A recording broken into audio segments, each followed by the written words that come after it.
Welcome to the wonderful world of wine. We are your hosts, Mark Lindsay and Kim Simone, exploring all things wine with you. You can find us on Facebook at The Wonderful World of Wine.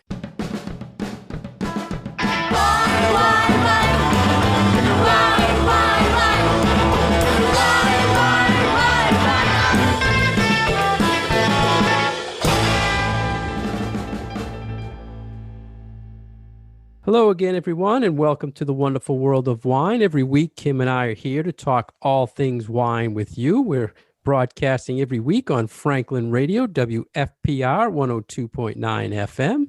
How are you today, Kim? I'm pretty good, aside from little winter head cold, which seems to be going around. But other than that, doing very well, thank you. We can still talk wine when you have a cold, right? We certainly can. Okay. And as our listeners probably know, we record every week or every other week. So right now we are recording in January, and we are trying to do a little bit of a dry January or a drier January in my house. But I felt like today I needed a glass of red wine. So this is my first glass of red wine of the new year. Good. Believe it or not. There's a big push. We'll have to maybe talk about that in a future episode. I see a big push this year for the dry January. A lot of non-alcoholic beverages are coming out in promotion of low alcohol and no alcohol wine. Yeah, I was going to say there are some definite new products out there on the market for if people are doing a dry January or are just trying to perhaps cut a little bit of their alcohol intake. Is their New Year's resolution or just for their general health? We'll follow trends too, see if people did definitely, if they cut back or not, we'll know by the trends in the wine world. That's right. We'll report on that as well. So for our first article, Kim, we're going to talk an article that was in Demarge. We went back and forth how to say this, but Demarge.com, DMARGE.com. And it was an article that said, experts bust the romantic wine myth you probably still believe. And when I first read it, I thought, okay, here we go. It's going to be something really out there, right? But it was talking about the fact that wines are meant to age and the kind of the myth behind that. And we've touched a lot on this in the past, Kim, but I thought it was interesting how they looked at this as a romance part of wine that people might not know about. I actually liked that take on it because I teach about wine and I think about wine and I have a conversation with people about history and marketing and all of these things that go into wine appreciation that are not the actual flavor of the wine. This idea of romance of wine, I think, is really something that people might not necessarily think about, but is there when we think about how our perception of how wine is made, right? Like we've talked about additives or not, or the whole idea of getting your hands dirty and it's a product that's born in the vineyard. Just look at the visuals that are around wine marketing and wine commercials, especially, I think, with someone is walking through a grape, this whole field of grapevines at sunset and it's all beautiful and this whole romantic thing. And I think that is a big part of people's perception of wine, is this romanticization of a lot of different aspects of it. And this one in particular that this article was talking about, I think really plays into that. And they based it all on a tweet. And the tweet was this. It said, in quotes, 99% of the wine should be consumed the same day you buy it or shortly after. And they're basing the whole romance and the myth of based on that once it's bought. And we've talked in the past also that we've saw a stat where most of the wine that is bought is consumed within 2 hours of it being purchased. So that kind of goes along. Yeah, I think we debunked that one last summer. Well, it was most of it is it's consumed fast. So I think that's what this is based on. And then it said the percentage of high quality to low quality on the store shelves can kind of be determined by that. My take on this is we talk about that 90% we see on the store shelves is made by big corporations. And then that 90% that they're making, I interpret as they make it to be consumed right away. And I think that is absolutely true. And when you think about, there have been certainly times where we have discussed, as far as from a sales perspective, what is the percentage of the market that is wine in a certain price point? So we will often talk about, well, this much wine in this price category is sold. And as you get higher up the price scale, that percentage gets smaller and smaller and smaller. So we're looking at the vast majority of the wine that is sold in quantity is in that under $20 price range, or even in that under $15 price range. And it just goes with that style and that segment of the wine not population, but those bottles that they are meant to be consumed young, and you really don't want to hang on to them because they are everyday, not necessarily fine wines, but not saying that they're bad wines either. They can be really good quality, just not things that you need to hold on to for them to taste at their best. They're really meant to be honestly consumed when you get them home. So I don't think that there's anything crazy world shaking about this information, but I think it's something that people don't necessarily think about because you have that, like you were saying, that romantic ideal that, oh, wines should be aged. But the reality is that a lot of them really don't have to be. And that's kind of the romance behind it. You buy a wine to celebrate something. It's at that moment, right? So it's not something you want to buy and you're putting it away. You want to celebrate something. You do it right away, right? You're drinking that wine. Kind of how I relate it to romance. But for our listeners, they gave a stat saying only 5 to 10% of wines will improve with 1 year of age, and only 1% improves with 5 years of age. So the vast majority you're seeing on the store shelves is not meant to be put down and aged, which we've always talked about in the past, right, Kim? I mean, but I also think that it's important to say, like, okay, 1%. 1% of what? Is it 1% of total volume, or is it 1% of every single label out there in the market? And I think that could be an important distinction, because if you see, say, 10 bottles of wine in a store, let's say it's teeny tiny, yeah, and one bottle that's at $10 sells 10 times the amount of the bottle at $50, what are we talking about? Are we talking about 2 wines, or are we talking about 10 times a certain amount? So I think that it's important for people to understand that, we're talking about total volume here, and not right of the, different types of wine that are out there and available in the market. So relate that to, say, a big box or a supermarket shopping, Kim, for wine. Sure.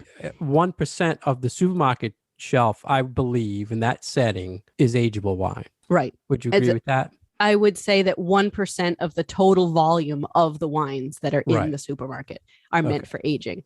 Okay. I'm just making sure I'm on. Yeah, I'm thinking volume. Yeah. That's what makes sense to me, because I think it's probably easier to quantify total sales by volume, because that's when we see that raw data in figures. You're not talking about total number of SKUs or total number of wineries or vineyards or brands. We're talking about volume. We always get those numbers in volume.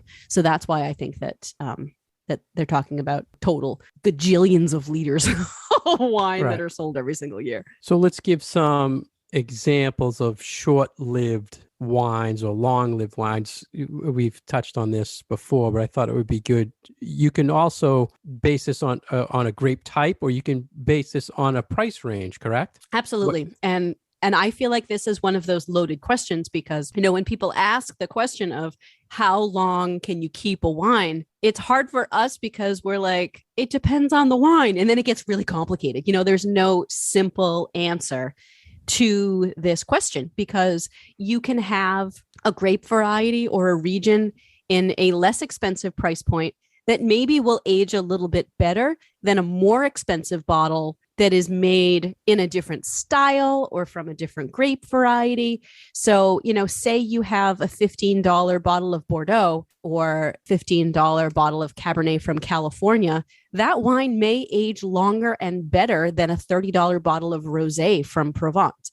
So even though you've spent more money on that rosé, it's still in 5 years' time might not be standing up to how much time has gone by as that less expensive bottle of red. Right. It's a good point. But, just based on varietals, like what would you say is something you see on a shelf you don't want to, it's the romantic thing of picking it up for that night, but you don't want to say pick it up and forget about it and put it down. So, for me, I'm thinking like whites like Pinot Grigio, reds like Pinot Noir, some inexpensive Pinot Noirs, obviously. Yeah. So the lighter the wine, the less its longevity is going to be. So those lighter white wines, and I mentioned rosé a minute ago, some rosés certainly can age. They're not going to fall apart necessarily within a year. And I think that's another one that sometimes people argue over. But my general rule of thumb is if it's pink or white and it's less than, say, $15 a bottle, that is meant for pretty immediate consumption. And I really wouldn't hold on to it for too long. I mean, it's not going to hurt you if you age it. It's just not going to necessarily taste the way that it's supposed to taste. And I would say that holds true for something like Prosecco as well. Don't necessarily want to keep those wines for any amount of time. They're meant to be consumed when they're fresh and fruity and have good bubble in them. And you don't really want to sit on them for very long. For me and the listeners, Kim, when you hear wine and romance, what do you think of? What in the wine world or related to wine makes you put those two together? So for me, it's what I was mentioning earlier, where it's this idea of the production of wine is all bucolic plants and leaves, and you're in touch with nature and the soil. And that we have this, I think, idea that making wine is a more natural process than maybe it is. But that's my perception of the romantic nature of wine, as opposed to maybe you're thinking Valentine's Day romantic. So that could be a completely different way of looking at it, and having maybe a really nice special bottle of wine with your sweetheart on Valentine's Day. Is that the direction you're going in? No, that's what I wanted to bring it back to. I know you mentioned it earlier, and you were saying we always talk about people, though we kind of ruin the romance of the wine when we talk about all the geekiness sometimes. And all the gross stuff that can be involved in the additives and chemicals and this and that. But I mean, that's the wine world. But to me, it all comes to the same thing. It's the story, right? Yeah. It's the story of how it's made, or how it's being made wrong, or how it's being made different. The story of who's making it, how did it get here? All of that to me leads to the romance behind the wine. It's the story of the wine. But for me too, there's also that, I mean, once we've had a couple of glasses and the alcohol is loosening us up a little bit, and, there's the connection between drinking wine and poetry, and, we can converse a little bit better and a little bit looser when we've had a glass of wine or two. And there are so many beautiful quotes about wine is bottled poetry, and that there's this loosening of the mind and loosening of the intellect after we've had some wine, that I think is a really beautiful part of this idea of the romance of wine, because I feel like there are other alcoholic beverages that maybe make you feel a little bit different. Like they never talk about the romance of tequila or the romance of vodka, but there is this perception that drinking wine makes you happier and kind of more lovable, and loving your fellow humans, and having that buildup of relationship and conviviality that all gets tied to food and wine, and putting all of those things together. So I think that is also a big part of the romance of wine.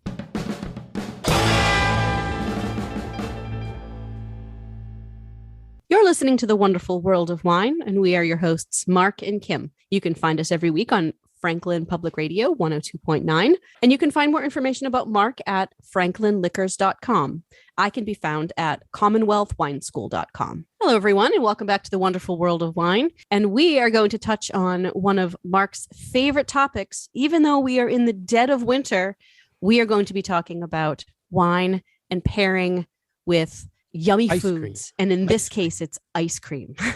Yeah. You love the wine and sweets pairings with you and your Girl Scout cookies and cupcakes and whoopie pies. And now we've got ice cream. Yeah, and the listeners know we like to do things a little different here in the wine world. Certainly do. And ice cream right now is probably, what people are probably not thinking about pairing with wine. But I thought the Wine Enthusiast had a great article how to look at this, Kim. And what did you think as far as their take on? Do you think this is gross, Kim, as far as trying to pair a wine with an ice cream or? Not gross. Because we certainly have so much history and experience with pairing wine with cheese. And, if you think about ice cream and other dairy-based products, I mean, yes, it's frozen and yes, it's sweet, but I don't think that the fact that it's a cold treat should change the idea that, this has a lot of the ingredient components that otherwise really go very well with wine. So I might not necessarily be all on board with pairing particularly sweet foods like ice cream with wine, but I'm keeping an open mind because I have to say that recently I've been trying new combinations of wines and foods, and some things have really been surprising me. And so I'm learning about myself that I need to keep a little bit more of an open mind about some of these pairings. So let's go for it. Yeah, well, our listeners probably know that there's a lot of ice creams that can be topped with liquors out there, right? I mean, you see that all the time, but yep. This article was drawing attention to, so why can't we pair it with wine if we can top it with liquor, right? Mm-hmm. So, and you had mentioned, Kim, the frozen. I mean, it's a frozen food. And the key in all of this is to serve the ice cream where it's a little softened up so that the ice cream flavors can come out a little bit more. The aromas of, like, same when we talk about the wine, to not serve it too cold, that it can open up a little bit. You can get some aromas out of it. The same things with the texture of the ice cream. When it's a little soft, it pairs a little better with the wine. And for me, that is such an intuitive point, but that I never would have probably come up with on my own. Like, it's like, once I read that, I was like, oh, of course. Yeah. Like, this follows the same, sets of guidelines that we generally give for food and wine pairings. And it was like, oh, well, of course, I'm glad have you it said a little bit, not super, super, super cold, and you will get so much more of those flavors. I'm glad you said that, because I want to pick out another thing I never thought of that made perfect sense to me too. It was a little later on in the article, but it said, have fun with adding textures to the ice cream. So if the ice cream has add-ins like nuts or candies or something like that, that also plays into how you would pair it with the wine. Right. And I never thought of that. I'm just thinking the overall flavor of the ice cream. I'm not thinking what the add-ins would be and how that would add texture that would go along with the wine that you're pairing it with. Yeah. There was one ice cream that was mentioned in the article that was, it had like cookie bits in it. And it made me think of our Girl Scout cookie pairing class that we did many, many years ago.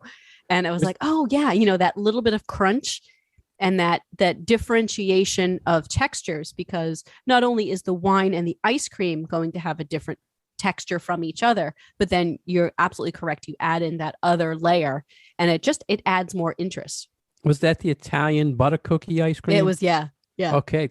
This is so good, because you're working right into with the notes I had. They paired that with Pinot Noir, correct? I thought they paired it with a rosé. I could be wrong. Let me see. Whatever they paired. Oh no, it was Pinot Noir rosé. So we're both right. Why does this work? Why does that work? Do you feel Italian butter cookie? Right. To me, it's a little creamy, and it's obviously, I would assume, a vanilla ice cream, right? Yeah. Baked. See, I can get the cookie, the butter cookie, and the Pinot Noir. I'm still a little on the fence with a dry wine and a sweet ice cream, but I get the cookie flavor, because sometimes in Pinot Noirs, especially ones that maybe have just a touch of barrel aging, that little bit of vanilla, it's not an overwhelming flavor in the wine. If it's done right, I feel like the balance between the berry fruit of the Pinot and the slight touch of oak from the barrel, you get this really nice blending of flavors. And I think that's what they're going for here, so that the cookie will highlight that little touch of vanilla that's been extracted from the oak barrel in the wine. Yeah. So to me, like you said, they're playing on the vanilla of the Pinot with maybe the vanilla ice cream versus the butteriness. I was thinking you go with something creamy to go with the butteriness of the butter cookie, but I like the way they went with that. And you mentioned dry wines, Kim, and they had mentioned that dry wines work very well if the ice cream has a savory flavor. So thinking of that, what ice cream would you think has a savory flavor? Are you thinking something like I don't know, something that's kind of funky flavors? There were fewer funky flavors in the American ice cream market than there are now. You know, we've had much more of an influence of flavors from Asia, flavors from other parts of the world that have worked their way into our ice cream flavors. Like you see matcha green tea all over the place. You see olive oil ice cream from Southern Italy. There are herb ice creams. I've seen like sun-dried tomato ice cream. Like there are all of these other flavors that are really bringing in a savory note that I think now it's interesting. There are, there are these flavors that are really very wine friendly flavors. So sure, let's try a few. So they mentioned some other kind of out there ice creams with wine pairings, and one of them was the Ben and Jerry's half baked, which is a chocolate vanilla fudge brownie type of it's got brownies, and I think it's also got cookie dough in it. It's really good. And they paired that with a late bottle vintage port, which it goes on that sweet type of thing with a pairing. And they mentioned a coffee ice cream with a Solera sherry. Yep. Was another one, which I think works well. Yep. I would do that. They said coffee or a nut-based ice cream. Yep. I think something like a pistachio ice cream with a sweeter sherry would be really good. Or if it's a nutty ice cream, a tawny port would work very well, I think. I bet that would be lovely. And it's something with that is it warms up your palate. That tawny with a higher fortified wine, it kind of warms up your palate, and then it hits you with the coolness of the ice cream. I think that kind of works of the kind of the temperature difference in your mouth as well. And what I like about this article too is that they focused on wines with some sweetness in them to go with the ice creams. And that for me is really what's going to make it, because those drier wines, those more tannic wines, they even mentioned that they tried a few of those and that it just was a complete disaster. So I really like that they're exploring the different flavor profiles that are available in sweeter wines. And sometimes I think consumers think about sweet wine as just being kind of monochromatic. They all are just sugar and not necessarily have different flavors with them, but there is a really nice variety of sweet wines out there. So you've got some that are nutty, some that are caramelly, some that are fruity, some that are different types of fruit. So I especially like that they talked about like Brachetto and Madeira and all of these other like really, honestly, really yummy things out there. The Brachetto, they said with a berry or chocolate ice cream, for me, that is perfect with the strawberry ice cream. Yeah. Brachetto and chocolate is really surprisingly good together. So like a chocolate tort or like a triple chocolate ice cream with Brachetto, I bet would be wonderful. Sounds good. Yeah. Did you have any, after you read this article, that you thought of pairing things with? Because I wrote down a couple that I thought of ice creams that would pair well with wines. No, I didn't really get creative in my own brain. So I'm very interested to hear. Actually, no, that's not. I have one. I want to hear what you have to say. Well, one of my favorite ice creams is definitely a seasonal ice cream, is eggnog ice cream. And we just passed all that, but I have my stash. Nice. It should last me for a little bit. But for me, and I did this one, Kim, eggnog ice cream with Vinsanto. Oh, I bet that would be good. It really, the creaminess of the eggnog ice cream and with the texture of that dessert wine was just great. Well, what did you think of? One of these made me think, so there was one ice cream that was mentioned that I think was made with goat cheese to do like a savory. And then I was thinking that a more custard-based ice cream would have that. And maybe it's similar to your eggnog ice cream. If you have an ice cream that's got an egg base to it and it's a little bit richer and a little bit creamier, it would almost hit your palate more like brie cheese. And then you could do something that has more of a creamy flavor and a caramelly sort of flavor, creamy texture to it. So something like a Sauterne or one of those sherries would probably be really nice as a not only a flavor pairing, but also a different textural pairing. So any ice cream pairings that you thought, you were talking earlier about the Pinot Noir, any others you thought it would work with a dry wine? Because you always go to that. You always go to that sweet fortified. I know. I always go to the sweet. I can't wrap my brain around the idea of a dry wine and a sweet ice cream. I feel like it would just make the wine taste kind of terrible. Really? What about this? This is another one I had. Oh, okay. Cherry Garcia with a Valpolicella. No, I'm not going there. No. I mean, yes, the cherry. So the cherry in it and the Valpolicella, absolutely, but not the sweetness. What about if it was with an Amarone? A little more alcohol, a little more. Can I pair it with a port instead? Okay, I'm trying to get you over on that Amarone. side, All right, maybe I would. You know what? I would be more likely to try it with an Amarone, and that could be a successful pairing. Okay. All right, I'm keeping an open mind. I'm keeping an open mind. I would try it. Open-minded this year with pairings. We're starting out the year good because you are getting more open-minded with my stupid suggestions at times. No, it finally, like, the light bulb went off in my head with a spicy red wine and spicy food. Like, you've been telling me for years to do that, and I finally did it. And I'm like, Mark is right. This is a great combination. So I'm going to continue to keep an open mind. Oh, I'm glad. So not the time of year, but we love talking about pairings and. But we're New Englanders, and New Englanders eat ice cream all year long. So go get yourself a sundae, maybe a glass of sweet wine. See what happens.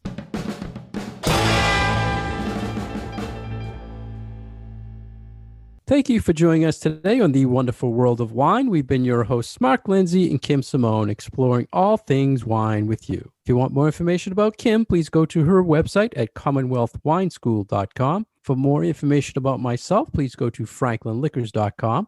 We're here every week on Franklin Radio, WFPR 102.9 FM.